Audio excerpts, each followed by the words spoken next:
बाबू जी की कथा और चर्चा है श्रीमद् भागवत है।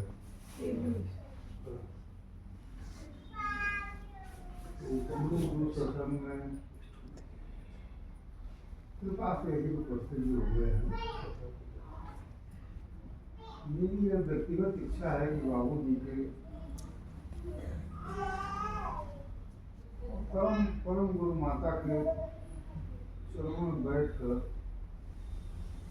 हम उनकी कथा और श्रीमद् भागवत चर्चा करें। सर है यहाँ ही बैठे हुए हैं। जी से मैं निवेदन करूँगा बाबू जी चर्चा करें।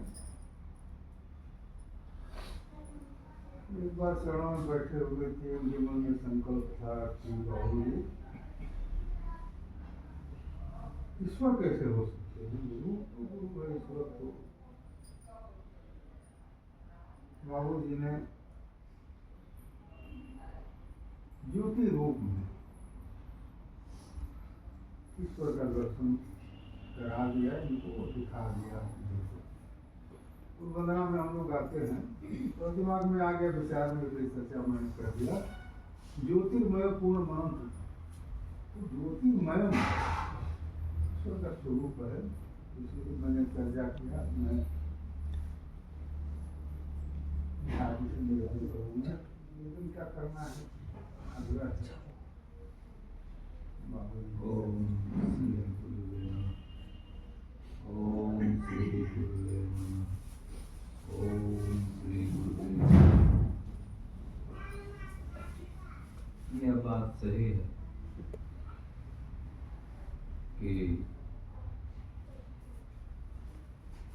बाबूजी भी गुरु हैं और परमात्मा। इस बात का तुरंत में हमें ज्ञान नहीं। बाबूजी से जब मुलाकात हुई तो पहला दिन लगा कि बिल्कुल साधारण मनुष्य हैं।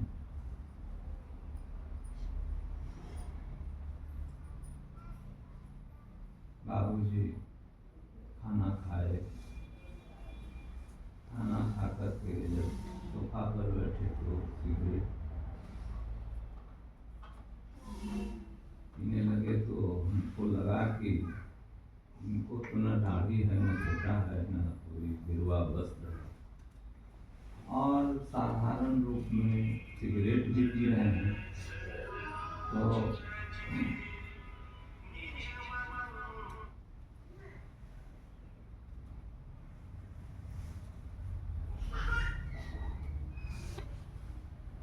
लेकिन जिस काम से हम गए थे, जिस संकट में हम थे, वह दूर हो गया। उसी क्षण जब बाबूजी का दर्शन हुआ, उसी क्षण दूर हो गया। लेकिन यह हमें पता नहीं चला। लेकिन मन में जो संकल्प उठता था, अच्छा गुरु में शक्ति है तो मेरा ये काम हो जाएगा, तो हम समझेंगे कि शक्ति है। और ये जो भी संकल्प होता था वो तुरंत पूरा होता। इस तरह से बाबूजी को हमने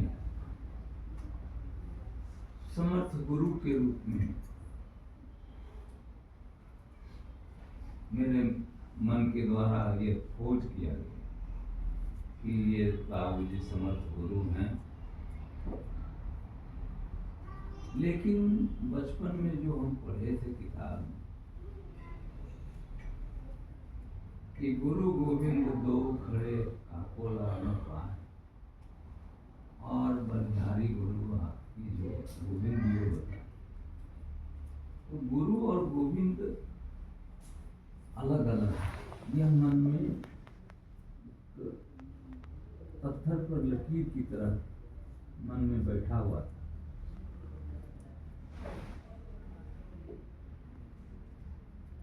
तो यहाँ तक तो आ गए कि नहीं बाबूजी में शक्ति है और ये समर्थ गुरु हैं, हमको ईश्वर से दर्शन करा देंगे। ये मन में हमको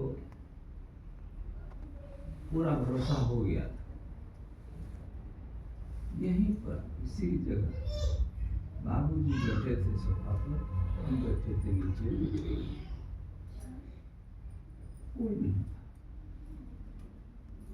बाबूजी कहे कि हो झाजी तोरा कुछ दे तो न सके छी, परमात्मा से भेंट करा सके।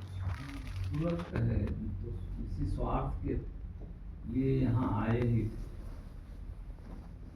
निश्चित रूप से यह स्वार्थ मेरे मन में था कि परमात्मा से भेंट हो जाए गुरु की कृपा से। तो जब बाबूजी कहे तो हम झट से हाथ जोड़े और कहे बाबूजी दर्शन करा दे। और यह कहना मेरे कान में लगता था कि 1000 आदमी बोल रहा हो, अरे जो सामने है वही परमात्मा है, जो सामने है वही परमात्मा है। मैं आंख बंद करके बैठा और यह आवाज आ रही थी, लेकिन मेरा मन, अंतर मन बिल्कुल नहीं मानने के लिए तैयार था कि ना, ये गुरु हो सकते हैं, समर्थ गुरु हैं, लेकिन परमात्मा नहीं हो सकते। बहुत देर द्वंद चलते रहा अंदर में। तब एक क्षण के लिए आया कि ऐसा परमात्मा है तो अपना दर्शन क्यों नहीं करा। और जब आंख खोले तो यहाँ पर बाबूजी नहीं थे, ज्योति रूप में चल रहा था। और वो जब देखे तो दिव्य ज्योति थी और फिर आंख बंद हो गई। और उस आंख बंद होने के बाद आज तक वो आंख खुला नहीं, फिर अभी तक बंद ही है। वो ज्योति मेरे अंदर में बिल्कुल उसी रूप में विद्यमान है। और बाबूजी आंख जब खुला तो बाबूजी मुस्कुराते की हो जाए, कुछ देख लो